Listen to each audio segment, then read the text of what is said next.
It was hardly a month ago we had visited the Jarakabande Kaval Reserve Forest and felt so exhilarated to see the green space and breathe the fresh air while listening to the peacocks and other bird calls. So close to the city. This huge, large lung area spanning a few hundred acres, situated close to Yelahanka, is one of the last remaining natural forests in the vicinity of Bangalore.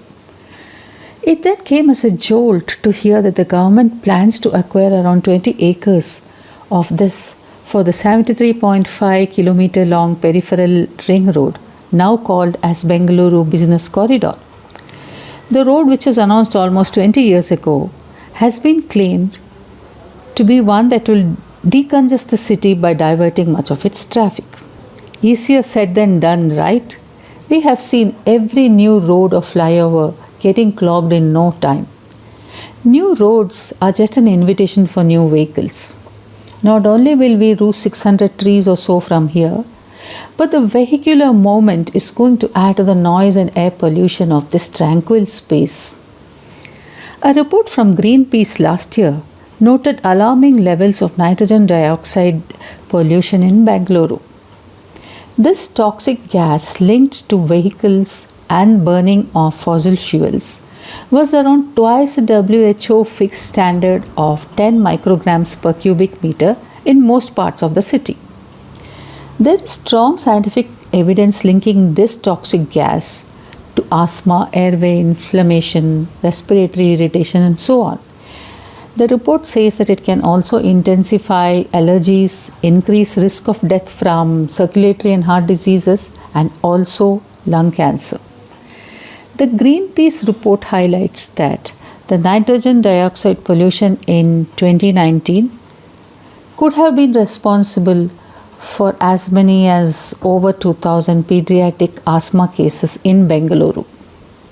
Now, let us look at the vehicular population in Bangalore. Be ready to be shocked. A newspaper report in Bangalore Mirror last year said there were around 1 crore vehicles in the city, of which 90% or so are private vehicles. In just a year, the number of new private cars went up from 30,000 to 1.6 lakhs, while new two-wheeler registrations went up by 19%. As the vehicular population goes up, traffic jams are going to be the norm, and with the idling and the slow speed, there are going to be more harmful emissions. Where then are we headed? Not only is this humongous number of vehicles bad for the commuters, stressed as they are, it is also bad for the environment in terms of the emissions and for human health. Should we not be focusing more on sustainable public transport rather than encouraging private vehicles? Neither is the BMTC equipped for the job, nor are the carb aggregators, who are simply looking to make a quick buck with surge pricing and so on, most of the times leaving the commuters stranded. The peripheral ring road will affect water bodies and be the death knell of over 30,000 trees. Catchment area of Tippagondanahalli Reservoir will lose many trees, but let us not talk of water woes right now. That's another story. Going quite close to the Banagatta National Park and the Puttenahalli Bird Reservoir, it is going to cause a lot of disturbance to what little wildlife and bird life we have. And now that brings us to the green cover, another sad story in the annals of Nama Bangalore. In just 10 years, up to 2021, we lost 13 square kilometers of tree cover.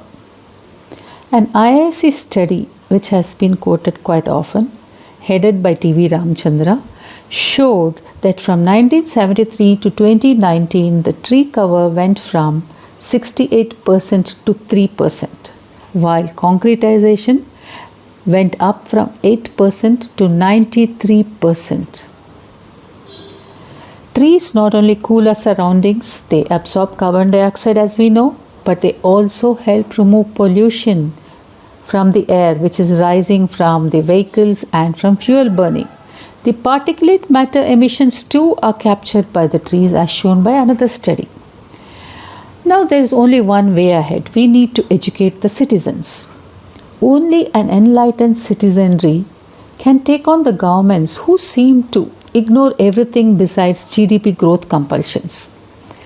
Unless we join together and fight the powers, all that we'll be left with will be more roads, more vehicles, poor health, and a vexing climate, right?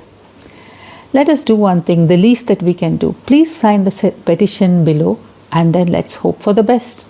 Thank you.